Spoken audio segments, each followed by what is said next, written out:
Hello, I am Reshma. I am preparing for bank exam 2026. It's another day of consistency. और जितना energy के साथ मैं उठकर पढ़ाई करने के लिए बैठी थी और मॉक दी, बाद में उतना एनर्जेटिक फील नहीं कर पा रही थी मैं, जिस वजह से मैं टेबल में फिर बहुत देर तक बैठ गई थी। और उठने से पहले भी मैं वैसे तो मैं 5 बजे से पहले ही उठ गई थी, पर बहुत टाइम तक चाय पी के बैठी थी मैं। मुझे बिल्कुल भी पढ़ाई करने का मन नहीं कर रहा था, हेडेक हो रहा था, फ्रेश फील नहीं कर पा रही थी मैं उठने के बाद भी।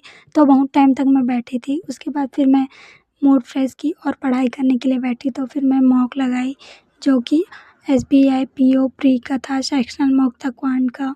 जब तक मैं मॉक दे रही हूँ, आप वीडियो को लाइक और चैनल को सब्सक्राइब कर लीजिए।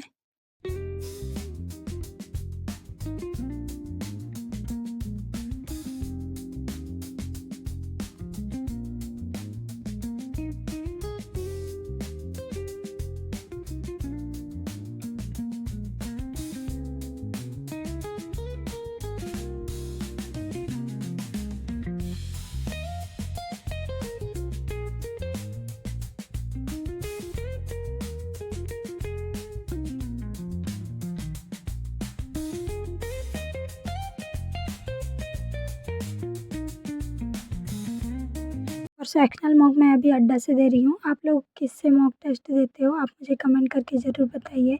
और मॉक देने के बाद फिर मैं अच्छे से एनालाइज़ की थी, तब मेरा मूड ऑफ हो गया था। और आप मेरे परसेंटाइल एंड एक्यूरेसी देख ही सकते हो। एक्यूरेसी तो अच्छी है, पर परसेंटाइल और भी ज़्यादा अच्छा होना चाहिए था। और परसेंटाइल तभी अच्छा होगा जब अच्छे से मॉक में परफॉर्म कर पाऊँगी मैं। नेक्स्ट टाइम मैं अपना बेस्ट दूँगी। एनालाइज़ के टाइम जब मैं क्वेश्चन बना रही थी तो वो मुझसे बन जा रहा था, पर मैं जब मॉक देते टाइम देखी तो फिर मुझे लगा कि ये लेंदी होगा, इस वजह से मैं नहीं बना पाई। क्वेश्चन के लिए टाइम ज़्यादा लगेगा करके, पर एनालाइज़ में बहुत कम टाइम लग रहा था। और बहुत कम से कम 3 से 4 क्वेश्चन तो ऐसे थे जो कि बहुत ही जल्दी बन जाते 1 मिनट के अंदर ही, पर मैं दूसरे क्वेश्चन को बनाने के चक्कर में पूरा टाइम वेस्ट कर दी थी।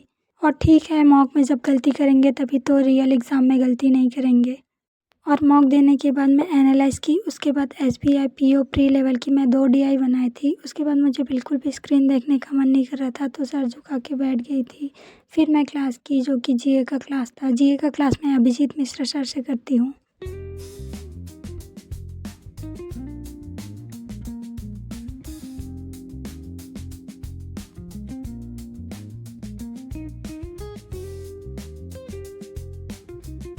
जीए की क्लास करने के बाद मैं पढ़ाई करने के लिए बैठी, तो क्वांट का मैं डीआई सॉल्व कर रही थी। और आज की डीआई इतनी ज़्यादा लेंदी भी थी और इतनी ज़्यादा हार्ड थी, मतलब मुझे तो बहुत ही ज़्यादा हार्ड लगी, क्योंकि इसमें 3-3 4-4 वेरिएबल्स थे। एक डीआई तो ऐसी थी जिसको पकड़ कर मैं बैठे रह गई पूरे 1 घंटे तक। 4 वेरिएबल्स थे और उसको मैं ईगो में लेने के चक्कर में पूरा 1 घंटा वेस्ट कर दी थी। वो 2 वेरिएबल्स में बन जाता, पर मुझसे नहीं बन रहा था, और मैं बना के रहूँगी ये सोच कर मैं 4-4 वेरिएबल्स सॉल्व करते रह गई थी।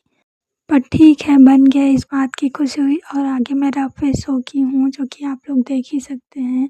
आज की जितनी वीडियो आई थी उसका, उसके बाद मैं रीजनिंग का भी पजल और मिसलेनियस क्वेश्चन सॉल्व की हूँ, उसका भी मैं रफ फेस हो की हूँ, जिसमें कि डी आई थी।